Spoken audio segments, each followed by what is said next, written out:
guys, it's Josh again. This is the last video on, the last vlog on on planning a website. Today we're going to cover the last two topics, which is backing up information, most commonly known as backing storage, and security, server security for the website server. First of all, backing storage. When you've got a website, server, all the details of that website and all the customers or payment details, whatever you use in that website, are stored on server, and you can access them through your computer.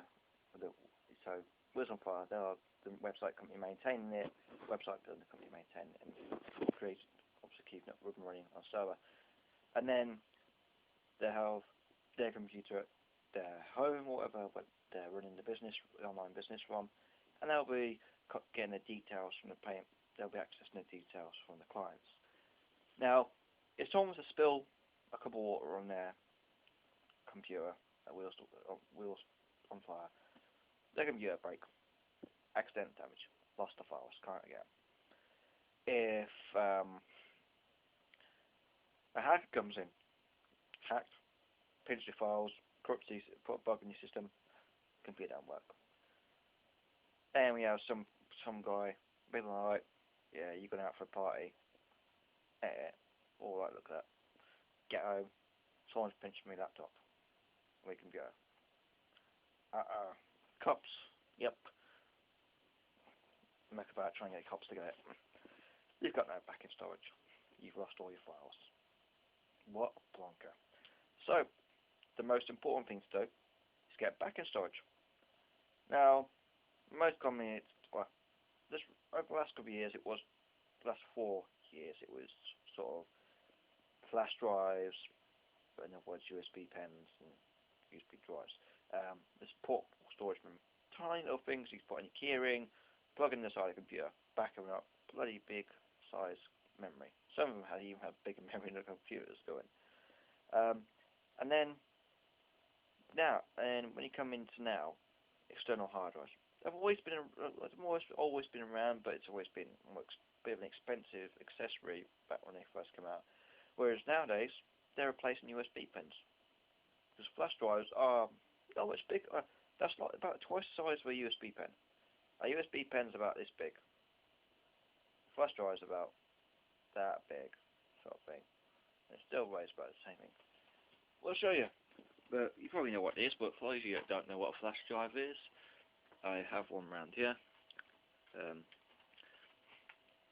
This is a flash drive, USB pen. This one twist open, but you can see that it's only that big, so not much on it. This is a 4 gig, but it's pretty rubbish.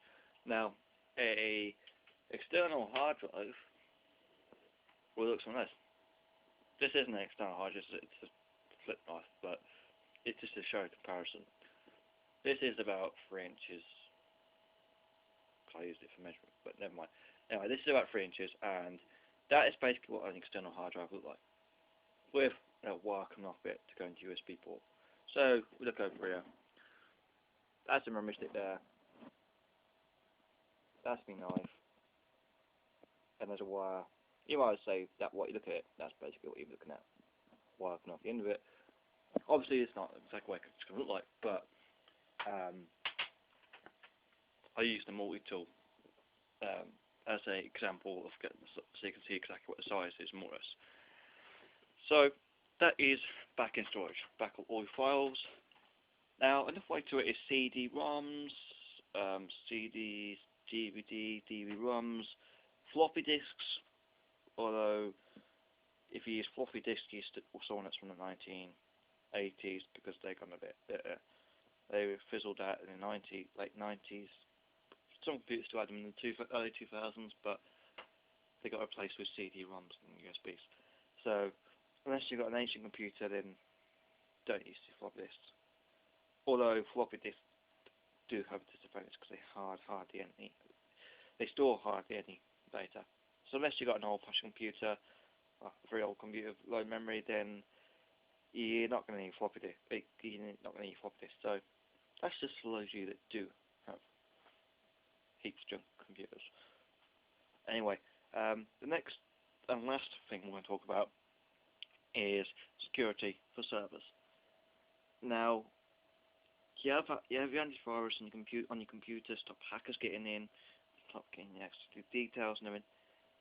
Now, the computer that wheels on fire have the basic operations where they're operating their computer to get to email clients and do all the little bits and get all the orders sorted out and get how many items need to be sold and bought in, stock and everything. They will be using something like Avast, which is a free antivirus, one of the best going. It updates itself every day. Billions of virus definitions, if not more, probably by now. And things like AVG, which you have to pay for, which wastes space, is supposed to be good, but that's my personal opinion. But things like that, McCarthy, Norton, all different types of antivirus software is down at the computer. The majority of you have to pay for, so you have Avast. The other thing that regards security, you'll need to have a firewall. All your computers have firewalls on, just make sure it's turned on. Some people have a habit of leaving them switched off, which can cause things to get through, because even though you've got antivirus, you can still have things go through your firewall. But if you ain't got a firewall, you can still get through the antivirus and overpower it. So it's best to have your firewall on and your antivirus on, because it hits the firewall and anything else. Antivirus and the firewall work together, so best way. But if you're looking at the place that houses the server, the web building company, it's like a website building company or the server hosting company, they will need to have firewalls and security software just the same on the server to make sure that hackers can't get in, and they can't bug the system, can't cause it to close down and everything. So that is covering today. Recap, back-end storage and security on the hardware and software. That's it, and good luck building your website.